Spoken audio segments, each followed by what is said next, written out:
هلا وعليكم السلام، تقبل الله.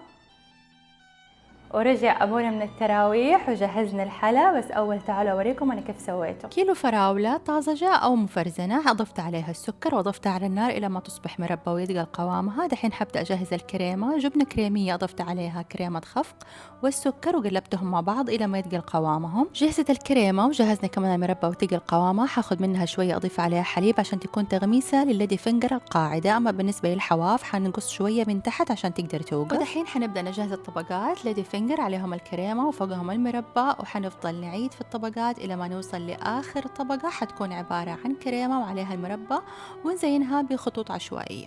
ووصلنا لأحلى وقت في اليوم، حلا وقهوة وجلسة روقانية وكلمتين حلوين.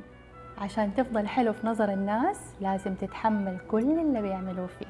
حيقولوا عليك طيب طول ما انت ساكت ومستحمل، لكن يوم ما تقرر تتكلم حتطلع أناني ولئيم وبتشيل في قلبك. الناس يبغوا يظلموك وتسامح ويقولوا من قيمتك وتعدي عشان انت طيب، لكن أول ما تعترض حتسمع عن نفسك كلام وصفات عمرك ما سمعتها. في النهاية القرار عندك. رمضان كريم.